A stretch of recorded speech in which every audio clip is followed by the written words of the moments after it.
Bonsoir à tous, je suis ravie de vous retrouver pour votre bulletin météo. Regardons dès à présent notre image satellite. Et sur l'animation de ce soir, les petites Antilles sont survolées par de nombreux nuages élevés, bien visibles à l'image. Regardez, ils s'évacuent dans un flux de sud-ouest vers l'Atlantique. En basse couche, de rares amas nuageux ont traversé l'arc et engendré parfois de faibles averses.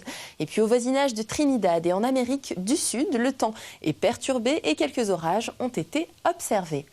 Concernant les précipitations, les pluviomètres sont restés au sec lors des dernières 24 heures. Regardez, pas une seule goutte d'eau n'a été relevée.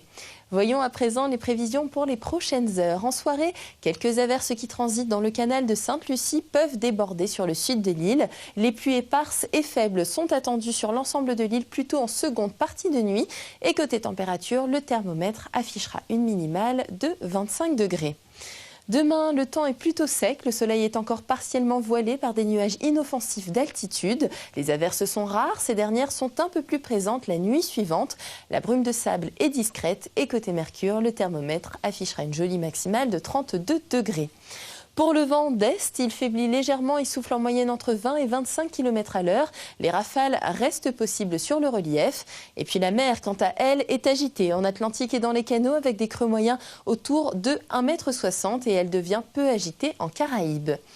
Pour les heures de nos prochaines marées, en baie de Fort-de-France, une pleine mer à observer cette nuit à 1h02 et une basse mer en milieu de matinée demain à 9h58.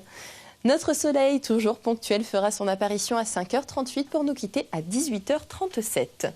Jetons à présent un coup d'œil aux prévisions pour les jours à venir. La semaine se poursuit avec mercredi des périodes ensoleillées dominantes en matinée. Le ciel est plus nuageux l'après-midi à l'approche d'une onde tropicale. En soirée et nuit suivante, les averses deviennent plus fréquentes. Elles sont localement fortes et orageuses. Le vent se renforce légèrement et la mer se creuse en conséquence.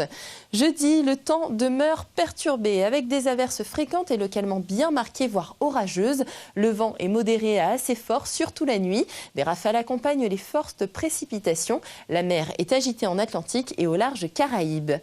Vendredi, des averses persistent en matinée, puis le soleil reprend le dessus dans une atmosphère brumeuse. Peu d'évolution à noter de la mer et du vent. Et puis enfin samedi, le temps est globalement bien ensoleillé malgré de brèves averses. Le vent faiblit progressivement tout en restant modéré. Les creux en mer atteignent 1,50 m en Atlantique et moins d'1 mètre en Caraïbes en soirée. Il est temps de faire un petit tour du monde des températures. Record de température aujourd'hui pour Miami et Marseille, avec un thermomètre qui a affiché 34 degrés au plus chaud de la journée.